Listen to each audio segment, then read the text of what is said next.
Hi! இன்னைக்கு ஒரு vlog பார்க்கலாமா?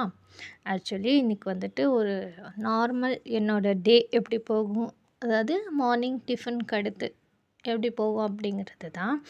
ஓகேவா? வாங்க வீடியோக்குள்ள போலாம். ஆக்சுவலி வந்துட்டு ஃபஸ்ட்டு வந்துட்டு தம்பி வந்து நல்லா தூங்கிட்டான். ஓகேவா? அவன் தூங்குனா தான் நான் ஏதாவது ஒரு வேலை, சின்ன சின்ன வேலை, ஒண்ணு துவைக்கிறது, இல்ல பாத்திரம் கழுவுறது அந்த மாதிரி ஏதாவது செய்யவே முடியும். ஸோ அவர் நல்லா தூங்கிட்டாருங்கிறத கன்ஃபார்ம் பண்ணிவிட்டு இருந்த துணியெல்லாம் எடுத்துகிட்டு போய் துவைக்க ஸ்டார்ட் பண்ணிட்டேன். துவைச்சிட்டு நானும் குளிச்சுட்டு அதுக்கடுத்து எல்லாத்தையும் வந்து காய போட்டாச்சு. காய போட்டுட்டு அதுக்கடுத்து வந்துட்டு செடி வந்துட்டு நாங்கள் வந்துட்டு வாங்கி வச்சுருந்தோம். ஆக்சுவலி 3 ரோஜா செடி வாங்குறது வந்து நான் ஷார்ட்ஸாக போட்டிருப்பேன். சாரி, வாங்குறது கிடையாது, நட்டது. நடுறது வந்து ஷார்ட்ஸாக போட்டிருப்பேன். அது வந்துட்டு என்னடா இது இன்னும் வளர மாட்டேங்குது, வச்சது வச்சபடி இருக்கேன்ட்டு இவர் வேற புலம்பிகிட்டே இருந்தார். நான் வச்சது இப்படி ஆயிடுச்சு, வரலையே இன்னும் அப்படின்ட்டு. நான் சொன்னேன், இல்லை வருங்க, நம்ம வந்துட்டு தொட்டியில் அந்த மாதிரி வச்சா கூட ஏதாவது இதாகும். ஸோ வச்சு வந்துட்டு 2 டேஸ் 3 டேஸ் இருக்கும்னு நினைக்கிறேன். அப்போ மழையும் வந்துச்சு. ஸோ மழை தண்ணியும் பட்டிருக்குது. எனக்கு தெரியும், மழை தண்ணி பட்டால் செடி வந்து துளிர் விட்டுரும் அப்படிங்கிறது எனக்கு தெரியும். ஸோ அதனால் வந்துட்டு நான் சொன்னேன்.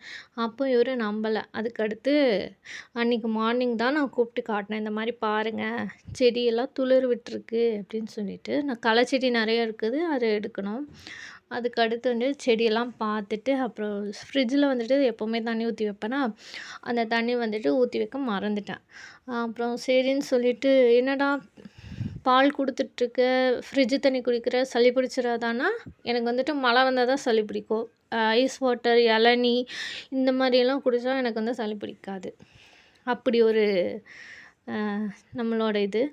ஸோ வந்துட்டு ஐஸ் வாட்டர் ஊற்றி வச்சுட்டு எனக்கு வந்துட்டு இந்த அடுப்புக்கிட்ட ரொம்ப க்ளீன் இல்லாமல் கசகசன்னு இருந்துச்சு. சரி இவனும் தூங்கிட்டு தானே இருக்கான் அப்படின்னு சொல்லிட்டு, சரி எல்லாம் க்ளீன் பண்ணலாமே அப்படின்னு சொல்லிட்டு பாத்திரமெல்லாம் எடுத்து வச்சுட்டு அதுக்கடுத்து எல்லாத்தையும் துடைக்க ஸ்டார்ட் பண்ணிட்டேன். ஓகேவா? ஃபுல்லாக துடைச்சி க்ளீன் பண்ணி வச்சிடலாம் அப்படின்னு சொல்லிட்டு நானும் பார்த்துருக்கேன். கொஞ்ச நேரம் ஒரு 10 நிமிஷம் தூங்குவான், அவ்வளோதான். அதுக்கு மேற்பட்டு இவனுக்கு தூக்கமே வரமாட்டேங்குது. ஏன்னு எனக்கும் தெரியல. துடைக்க சார் அழுக ஸ்டார்ட் பண்ணிட்டாரு. அதனால் சரின்னு சொல்லிட்டு ஃபஸ்ட்டு சாரை தானே பார்க்கணும்.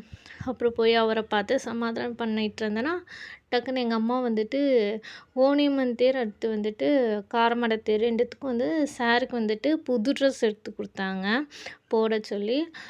தேருக்கு எடுத்து கொடுக்கணுமாம்மா அப்படின்னு சொல்லிட்டு, வெறும் துணி எடுத்து கொடுக்கக்கூடாதுன்னு சொல்லிட்டு ஸ்வீட்டோடு கொண்டு வந்து கொடுத்தாங்க. அதுக்கடுத்து கைக்கு கட்டுவாங்க இல்லையா, அது பேர் எனக்கு மறந்துடுச்சு. ஸோ அது வேணும்னு சொல்லியிருந்தேன். ஏன்னா பழசு வந்துட்டு ரொம்ப ஒரு மாதிரி கருப்படிச்ச மாதிரி ஆயிடுச்சு. அதுக்கடுத்து அதை விரித்து பார்த்துட்டு பேரனுக்கு அழகு பார்த்துட்டு இருந்தாங்க.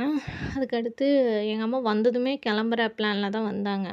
அதனால் சரிம்மா டீ மட்டுமாவது குடிச்சிட்டு போ அப்படின்னு சொல்லிட்டு சொன்னதுனால, சரி ஓகே அப்படின்னு சொல்லிட்டு டீ வச்சிட்ருக்கேன், மறுபடியும் ஸ்டார்ட் பண்ணிட்டான். அதுக்கடுத்து சரி நான் பார்த்துக்கிறேன், நீ போய் அவனை தூக்கிக்கோ அப்படின்னு சொல்லிட்டு எங்கள் அம்மா சொன்னாங்களா, சரின்னு சொல்லிவிட்டு நானும் போய் அவனை தூக்கிட்டேன்.